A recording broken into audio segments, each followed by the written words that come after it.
everybody, and thanks for joining me today. Malcolm Teasdale here, also known as the Travel Addict. Sometimes I say that the other way around. It's the same person, believe me. Anyway, thanks for joining me today. Glad that you could be here. Well, today's subject is about a trip or a journey to the country of Myanmar. Remember, Myanmar used to be called Burma at one time. This is about traveling to its capital city, Yangon. Now, I went there twice, believe it or not. More about that in a little bit once I get into the guts of the story. These two incidences are documented in one of my books called The Midlife Crisis Continues. There's 2 chapters in there, and I won't give you the titles of them yet. I'll tell you more about that later on, actually. They're sort of quirky. Anyway, yes, Myanmar.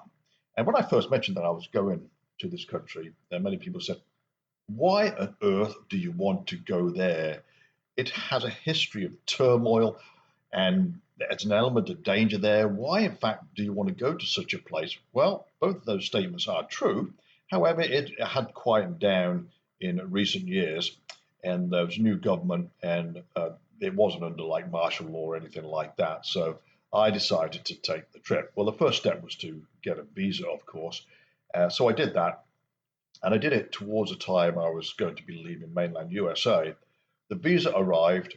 I wasn't traveling for about 2 to 3 weeks after the visa came back.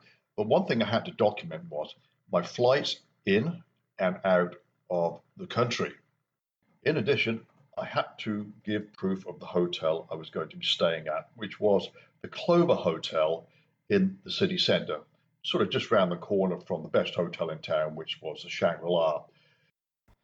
My flight landed at about 8 p.m. I took Singapore Airlines flight from Singapore, of course. Flight wasn't that long, but anyway, we landed at about 8 p.m. So I was one of the first off the plane because I was sitting towards the front. I wanted to just get through immigration, get my luggage, and get to the hotel as quick as possible. So anyway, I made it to immigration, and the person behind the booth just waved me forward.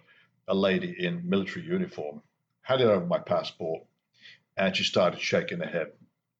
In her broken English, she basically said, "You can't come in here, your visa has expired." Well, I was pretty shocked at that time, so I got into a sort of not a heated discussion, in so much that a military officer came by and took part in the conversation as well, and a translator. What had happened is that when they issued my visa, it did have an expiry time on it. Now, I didn't know this, and this wasn't even suggested during the application process. They wouldn't let me in, basically. Anyway, I got taken to another room somewhere, a conversation room. The translator explained to me that we're not going to let you in. You have to find a way out of here tonight. So I was very disappointed, suffice to say, and I was sort of blaming the visa process office. I can't remember whereabouts in the United States it was. Someone somewhere had made a mistake. Arguing any more was futile. I had to find a way out of there, basically, because I didn't want to be spending the night locked in a room at Yangon airport in Myanmar. Anyway, the translator went off for a while, came back and said, "Well, we do have a flight going to Bangkok. It leaves in a couple of hours." Meanwhile, I couldn't go anywhere. I had to stay in this one room until I was called by an immigration officer to move forward. And that's exactly what happened. So that time expired. It was about 10 o'clock in the evening, getting on towards 10:30, I think. The last flight out of town was one to Bangkok. I was escorted to security. Obviously, I didn't have to go by immigration because I never officially got into Myanmar. So I went to security. I was also assured that my luggage was in fact put on the flight. Okay, so I would be reunited with it once I got to country Thailand. And that's exactly what happened. So I landed in Bangkok, went through immigration, no problem there. Caught a taxi to my hotel, which I booked while I was in that waiting room in Myanmar, and checked in probably about 1 o'clock in the morning, if I think back correctly. And then I went out on the town and grabbed a couple of beers at one of the local British pubs there.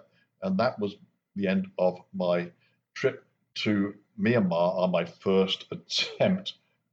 Now, in my book, The Midlife Crisis Continues, there's a chapter about this particular incident. It's actually called 2 Hours in Myanmar. That's basically it. It's a short story, a bit more detail in it if you care to read it. It's there. However, I was just glad to be out of Myanmar at the time in sort of the safer place of Bangkok, Thailand, if you wish.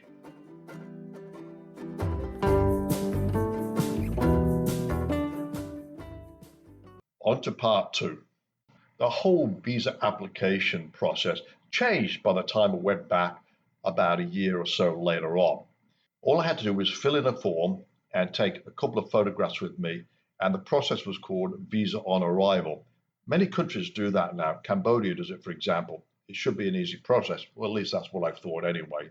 So I was on my way again, a second attempt to enter Myanmar, a country where historically most people wanted to leave if given the choice. However, I just wanted to enter, which obviously was problematic. So the second attempt was going to happen. I started to plan my flight. It was going to leave from Atlanta initially, so I was going to fly into Seoul, Korea, which is about a 15-hour flight. The problem was my connecting flight from Seoul, Korea, after an hour layover, would have got me into Yangon about midnight, which means there was no flight leaving to go anywhere at that time, meaning that if for some reason I was refused entry, there was nowhere to go except some holding room at the airport or even a jail cell, which obviously did not sound appealing. Another reason was the travel time with very little rest. Jet lag would have been a factor. So instead, I just took the connecting flight from Seoul down to Bangkok, took a couple of rest days there, and the flight actually arrived at 1 a.m. in the morning in Bangkok. I rested there 2 days before getting a Thai Airways flight to Yangon, and I arrived at a decent time in the middle of the day. On arrival, I stood in line at the immigration office. The person in front of me approached the officer and he actually had problems. Again, he was taken aside. So I thought, here we go again. Anyway, I approached the agent with my passport and approval letter, and it was okay. They let me in. I was almost surprised. I almost said, are you sure? That was pretty much it. I was expecting the immigration officers to say, have you been here before? But that never happened also. My passport was officially stamped and I was reunited with my luggage. Hooray! I was officially in the country of Myanmar. Fantastic achievement based on what I went through before. Anyway, in the arrivals hall, I wanted to change some money into the Myanmar currency, which is Chat. That's how it's pronounced, but it's spelled Kyat. The three money changing booths were all closed. For what reason? I just don't know. I have no idea. I would have thought at least one of them would have been open based on the fact that an international flight has just arrived. I was approached by a taxi driver who wanted to give me a lift. And I said to him, I said, look, all I'm trying to do is find an ATM machine. And he said, come with me. I thought, uh-oh, here we go. But he guided me to an ATM. It was just outside the terminal door, and it did work. Now, the exchange rate was easy to remember over there. It's 1,000 chat for $1. But I attempted to get the US equivalent of about $200. It failed. I tried 100 and it failed. The third attempt, $50, it worked.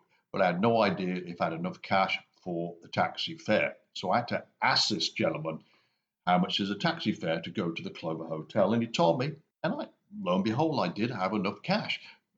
Historically, I do not take any notice of what taxi drivers say to me in the arrivals hall at an airport in a foreign country. I'm wary of taxi drivers anyway, but in a place like Myanmar, it was sort of dubious. But what I did, I ended up trusting this gentleman to give me a lift to the Clover Hotel. It was just fine. He handled my luggage in the correct manner, and we were off to the hotel. In about 30 minutes, 35 minutes, we pulled up outside the Clover Hotel in downtown Yangon. As you may know, Myanmar was previously called Burma, and Yangon's former name was Rangoon. The new name of Yangon is defined as end of strife, which is sort of fitting considering the country's history of turmoil. When I checked into the hotel, it came back to me that this was the hotel I booked to stay in before when I could not get into the country. and I lost the money on that reservation because I was classed as a no-show. I thought about when I checking in this time to ask for my money back, but that probably wouldn't have gone down too well. Anyway, I checked in. My room was quite basic, even though I had something classed as a superior room, which is one step above their deluxe rooms. So I can imagine what the deluxe room would be like, being more basic than what I had. Anyway, it was just fine. I didn't intend to spend much time in the room because I was going to be out touring around. Surprisingly enough, hotels in Yangon are quite expensive. Now, I had a basic hotel, but it was still well over $100 a night. I was staying close to the best hotel in town called the Shangri-La. I planned this in advance so I could enjoy their bars and restaurants if I needed to. So it wasn't a problem. To be honest with you, I was sort of in a nice, cute hotel with a little bit of ambience and a friendly staff. It was just fine. 5 o'clock arrived, so I had to find happy hour somewhere, if in fact it did exist. I took the short walk over to the gallery bar at the luxurious Shangri-La Hotel. I felt like I was in a classic British pub, actually. It had solid mahogany bar, leather couches, and high quality tables and chairs. The walls were covered in old photographs depicting the history of Myanmar, including the time it was under British rule. There was a sign on the bar which said, "Buy one beer, get the next one free." So it was, in fact, happy hour. $4 gave me a litre bottle of Myanmar ale, which was very good, but unnoticeably strong. After I drank that and my free one, I was feeling no pain. It was time to go back to my hotel and get a good night's sleep because I had a long day ahead. In the morning, I picked up a street map from the reception to plan my route to Shwedagon Pagoda. It's sort of hot and humid that day, so I made sure I dressed accordingly, lightweight shorts, t-shirt, and tennis shoes. On the way there, I stopped at the Holy Trinity Cathedral. Apart from looking somewhat British colonial-like, it has the historic ties with the military from the time when it was occupied by the British Empire. It's also the primary Anglican cathedral in Myanmar. The day I visited, the doors were locked. I even tried banging on the door, but no one came, unfortunately, so couldn't go in that place. In the distance, I saw the Shwedagon Pagoda as I walked the main road to the city's most treasured tourist site. The sidewalks there were in disrepair and were dangerous. There were large gaps, actually, large gaping holes to be precise, where there should have been a slab of concrete. Now, this hole was like the size of a coffin. So if you weren't looking, you'd fall into one of these things and no one would notice. It would be like burying yourself alive. The depth of the hole was more than 4 feet, very dark, partially full of garbage. So I had to be cognizant of that. Now, as we approached the pagoda, crossing the road to it was challenging as it was extremely busy. It was like a traffic circle. Plus, there was no traffic light signals or pedestrian crossings there. You basically just have to throw caution to the wind and hope the motorists know you're crossing the road. Right at the entrance, you are requested to hand over your shoes, as is normal in many sacred places around the world. There was a small entrance fee, which I expected, of course, but as I was wearing shorts, and I should have known better here, I had to buy a cover up. The girls at the cash register helped dress me up, then took my photo. They were giggling all the time. You may remember a gentleman called Somerset Maugham. He famously quit the following during his stay in Rangoon when he was there in the 1920s. The Shwedagon rose superb, glistening with its gold like a sudden hope in the dark night of the soul, of which the mystics write, glistening against the fog and smoke of the thriving city. Now, part of that statement I've used as a chapter in my book called The Midlife Crisis Continues, and it's all about my visit to Yangon. The phrase, like a sudden hope in the dark night of the soul, it seems something quite appropriate for the place in which I found myself. The pagoda, at 2,600 years in age, is the oldest of its kind in the world. The structure is absolutely priceless. The main gold-plated dome is topped by a stupa that contains over 7,000 diamonds, rubies, topazes, and sapphires, and the whole giddy concoction is offset by a massive emerald positioned at the top to reflect the last rays of the setting sun. It is an awesome sight. Everywhere I looked, there was gold. People prayed and they meditated. Some even attended a class. The monks chatted to followers, likely explaining what every statue and ornament represented. I even saw two monks playing with their iPhones.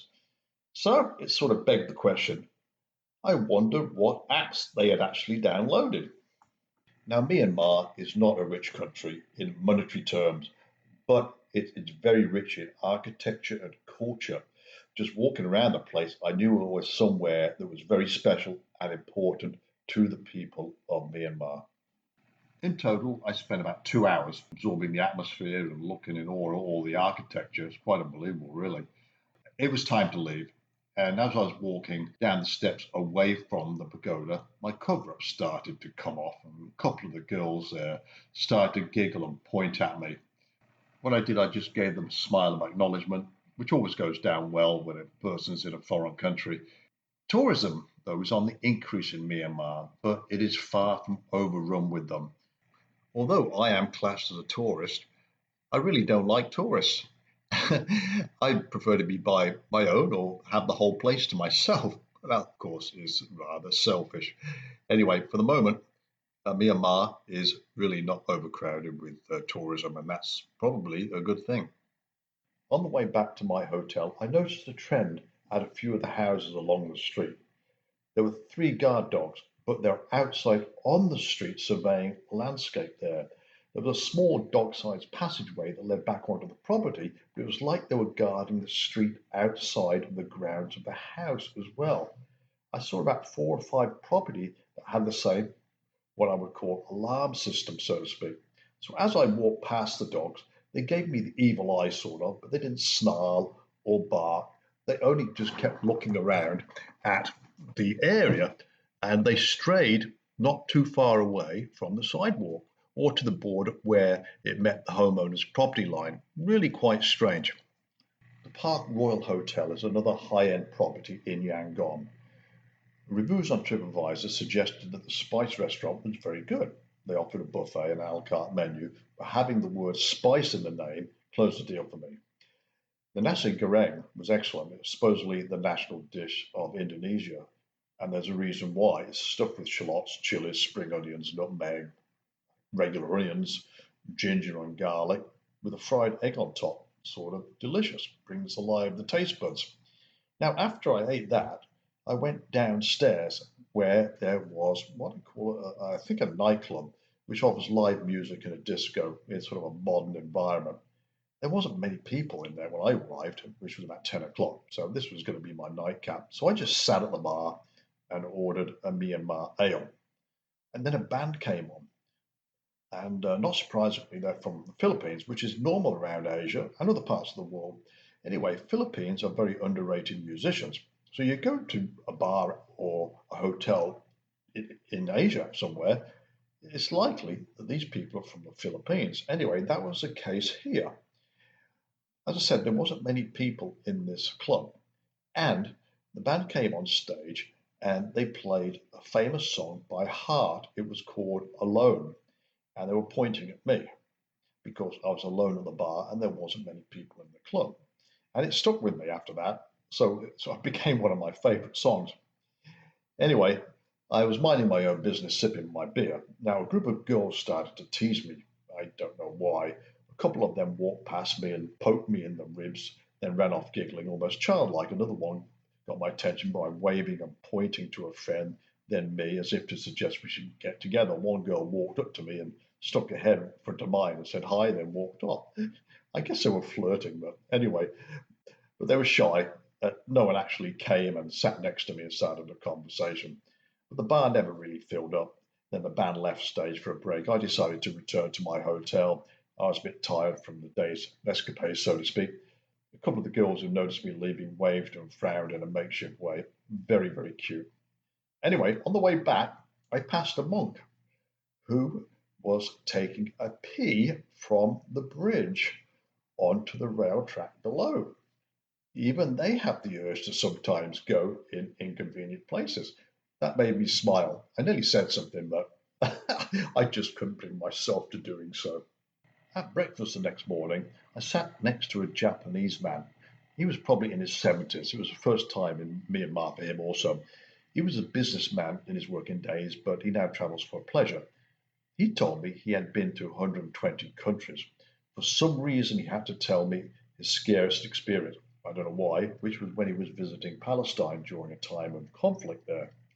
Well, that's quite an achievement, although visiting 120 countries, that is, although he may be guilty of traveling to countries for the sake of doing so rather than for enjoyment. Some people may think I'm guilty of the same thing, but I'm not sure about that. I do it for enjoyment and I like to learn a lot about the place I visit. I took a taxi to Botataung Pagoda, which is near the Yangon River, only about 100 yards away, actually. The Yangon River itself is not very clean. It's very, very brown. You won't want to go swimming in it, that's for sure. Anyway, at the pagoda, there was a small entrance fee, not a problem, but I had to remove both my shoes and socks. This triggered an idea in my head where I'm going to have to do some research one day on why some religious places request that socks are removed while others don't. Sort of strange.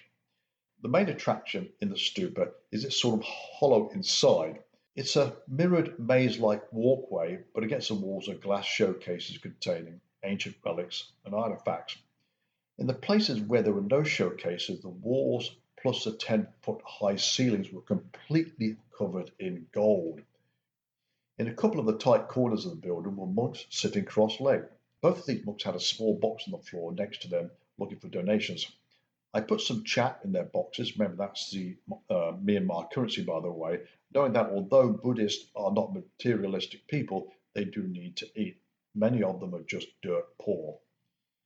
There is a colourful statue of Rohani Boji, who is the guardian spirit of the pagoda, whose responsibility is to keep watch over everything and act as a virtual security. The Gautama Buddha is the supreme Buddha on whose teaching Buddhism was founded. He is the main man, so to speak. Such is his influence that the Botataung Pagoda houses what is believed to be a sacred hairpiece from the great man himself. Many years ago, the British Royal Air Force completely destroyed the pagoda during World War II, but it was rebuilt afterwards. Now, I didn't ask anyone the obvious question at the time, but I wonder what happened to the sacred hair. Maybe it survived. I was looking at the original. My feet were filthy from the walking around without socks. There was no place to hose them down, but the Yangon River was only a 5-minute walk. Maybe I could. No, I decided not to dip my feet in that water. Anyway, the river is crucial to the economy of the country and can support large vessels and tankers. A Yangon River cruise did not seem attractive based on the colour of the water, and from where I was standing on the end of a rickety old pier, it just didn't seem to be much in my vision range worth seeing anyway from a tourist standpoint. As I said, from dry land, it is just very, very muddy. Visibility was virtually zero.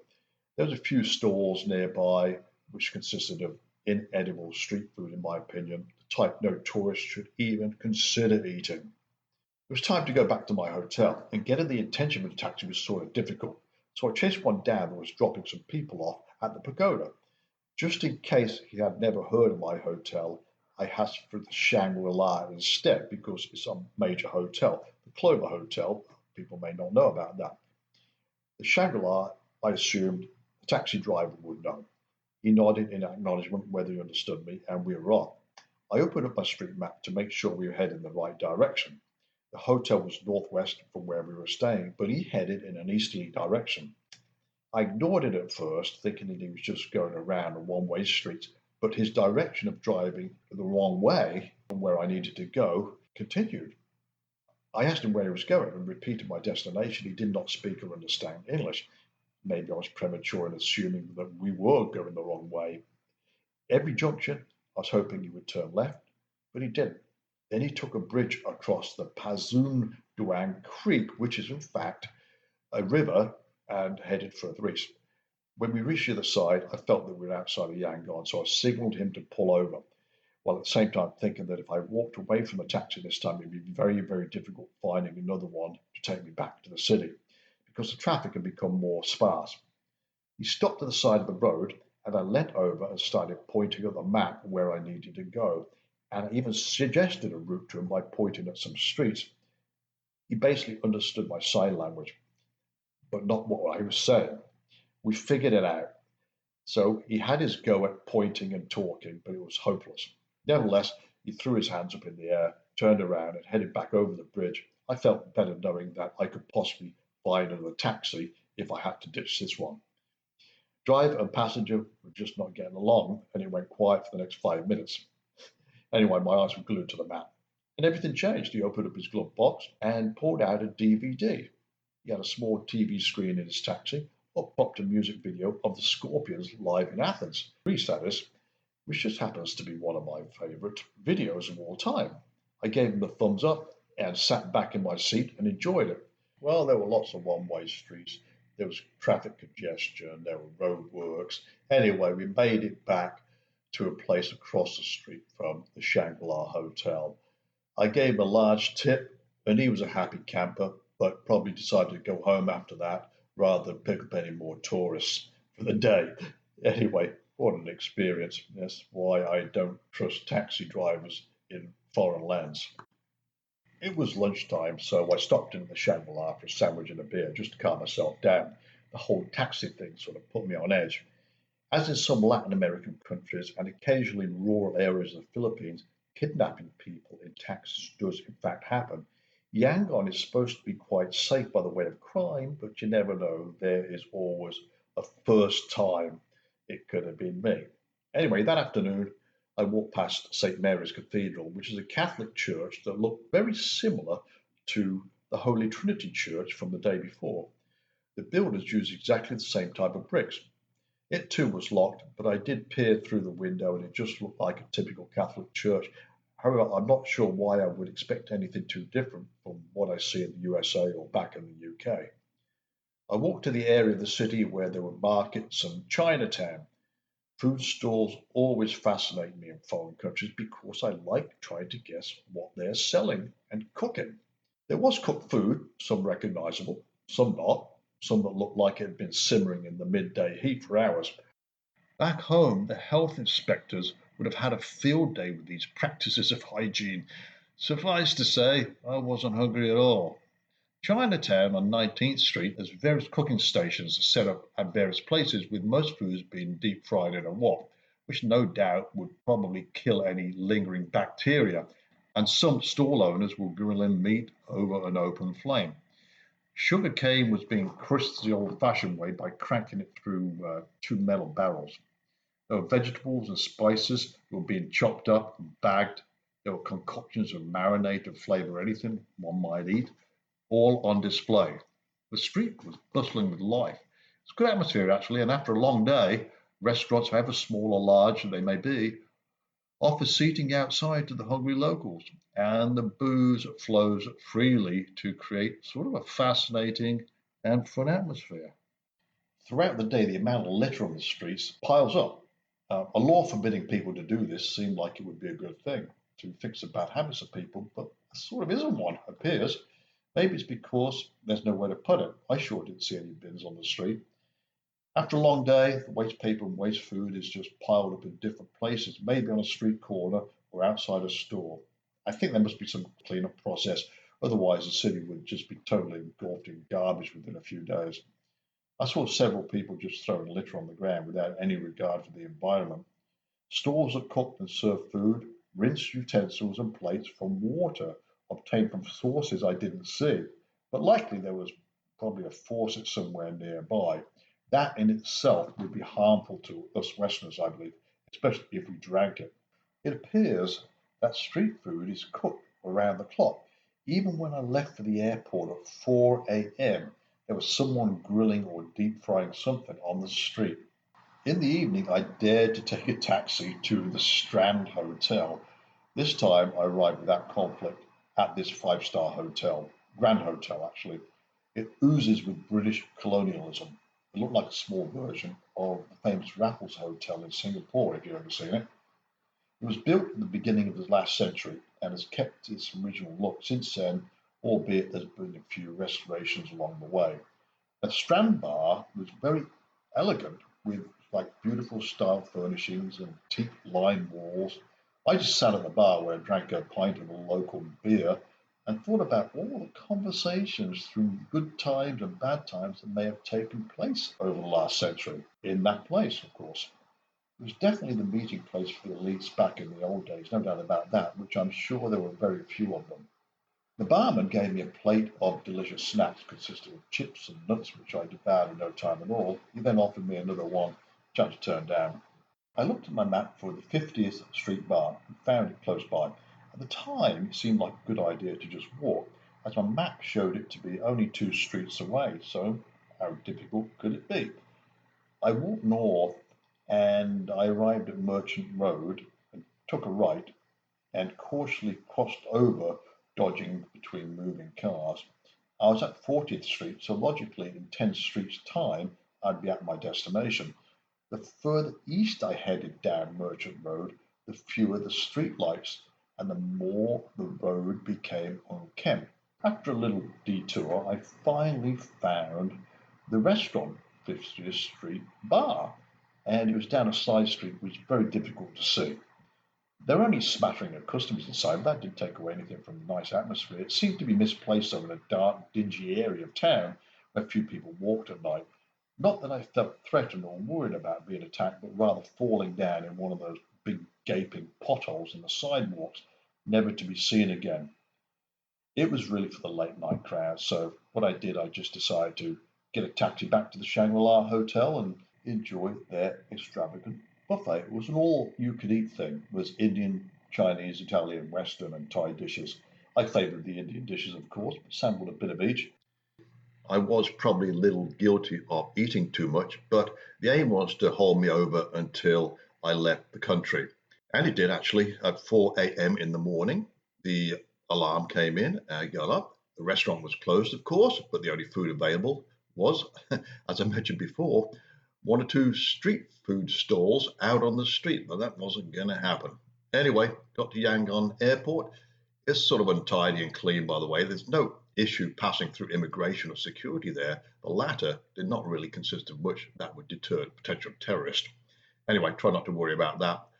The airport bathroom situation, well, it was pretty bad, totally unhygienic. No soap, no towels, no toilet seats. That was enough for me to walk out immediately. I don't know why it is while countries with international airports fail to meet the basic hygiene standards, especially for inbound passengers. I'll never know. It's the first impression visitors get when they come to a country. So it should sort of be important, in my honest opinion. Anyway, Myanmar was a great trip. It's still sort of a third world country, but the potential is there to make it a well sought after destination without affecting in any way its heritage or culture. The more I think about it, Somerset Maugham's quote is apropos, or appropriate, I should say, especially these words, like a sudden hope in the dark night of the soul. And with that thought, you can read about this story of mine in the book Midlife Crisis Continues, and the title is Like a Sudden Hope in the Dark Night of the Soul. Of course it would be. Anyway, thanks for tuning in today. Really appreciate it. Check me out on the website, malcolmjteasdale.com. I'll be along sometime later on to give you another story of intrigue. Bye for now.